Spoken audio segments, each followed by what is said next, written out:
Okay, we're going to look at a spreadsheet today to help evaluate a typical financial planning situation. We have cash and we have debt, and we don't need the cash to finance life in the short term. So what do we do with the cash? Do we invest the cash or do we pay down debt? It's your standard financial planning situation. I think a lot of people get a lot of this right, and a lot of people get some of it wrong. So let's get into it. Okay, we have $10,000 available to invest or to pay down debt. What do we do? This is a common problem, and the solution is somewhat intuitive, but I think we've all been conditioned to pay down debt quickly. Debt, we've been conditioned, is evil. Well, this isn't always the case. I want to show you a scenario where it isn't the case. Okay, so here's our decision. We have a partial balance sheet here. We have cash at the end of the year of $10,000 and we have debt. And the decision today is, what do we do with this cash? Do we use it to pay down debt, or do we use it to just simply invest? Leave the debt as is and invest the $10,000. Well, let me show you a few scenarios. Okay, so here's the assumptions right now. The rate on the debt is 16%.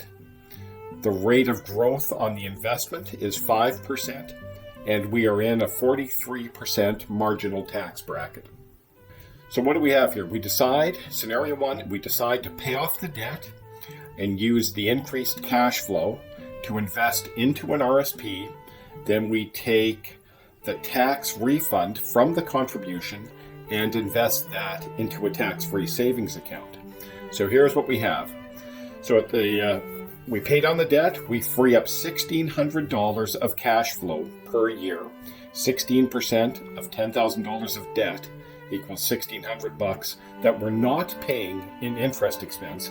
So we take that freed up cash flow, we put it into an RSP, it grows by $80, that's 5%. There's our end of year balance. The contribution of $1,600 results in a tax reduction of $688. That's 43% of $1,600. There's our tax-free savings balance at the beginning of the year. There's the growth. There's our tax-free savings balance at the end of the year. Then in year two, we've still freed up another $1,600.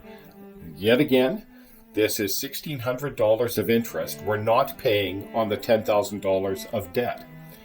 So we take end of year balance, we add $1,600 to it. We now have $3,280. It grows by $164. Our end of year balance is $3,444.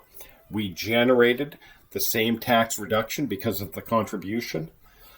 We add that to the tax-free savings. Our balance is now $1,410. It grows at $71, and the end-of-year balance is $1,481.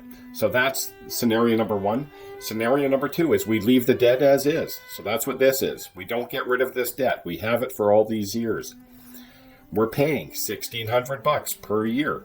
That's what it's costing us to pay the debt. We're not paying it down. We're just paying the interest. Okay, so we take the $10,000. We place all $10,000 into an RSP. It grows at 5%, so there's next year's balance. All it does is grow at 5%. This is a one-time event. The $10,000 contribution reduces our tax bill by $4,300. It's like we get a refund back from the government, and we put that into a tax-free savings account. It grows at 5%. So, which one is better? That's what we're trying to answer here. And let's look at a partial balance sheet. How this one-time decision altered our net worth. And we look at 28 years. We don't have to look at 28 years. It's somewhat of a random number, but we do want to look at the long-term effect, so I've picked 28 years. Okay, so in the pay off the debt, increased cash flow goes to the RSP, and the refund from the contribution goes to the tax-free savings. We end up with $98,000 in our RSP account. and $42,000 in our tax-free savings.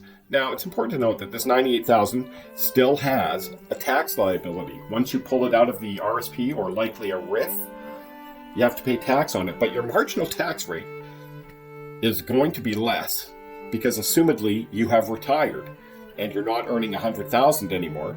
You're earning substantially less. Okay, so $140,000. Here's the scenario with the do not pay down the debt, and all of it goes to an RSP, and the refund goes to a tax-free savings. We got $39,000 in our RSP and $16,000 in our tax-free savings, and we still have the $10,000 of debt. So it's obvious. You know, it's quite obvious. Even if we change the marginal tax rate, let's say we're not earning 100, we're earning 50. That gets us roughly in a 20% marginal tax bracket. Generates less of a tax refund, but still, it's obvious that we're better off paying down the high-rated credit card debt. Okay, so that's conclusion number one. If you have high-rated credit card debt, and I'm using 16% here, many people are paying well over 16%. I think a low-rated credit card is about 10 or 11%, so that's still high. But let's say you have a mortgage. Let's say that the debt here is mortgage debt. And so you're at the end of the year and you're trying to decide, should I invest the $10,000 or should I pay down the mortgage? And let's say your mortgage rate is 3%. You know, 3% is common these days. So the whole thing changes. So you can see that the cost to owning this debt isn't very high. The cost to owning the debt at 3% is $300. So by paying down the debt, you free up $300. Well, $300 is substantially less than $1,600, and that's what it was in the high interest rate scenario. So there's the conclusion. The conclusion screams that the higher the rate on the debt, the better off you are paying down the debt and using the freed up cash flow to invest. And the lower the rate on the debt,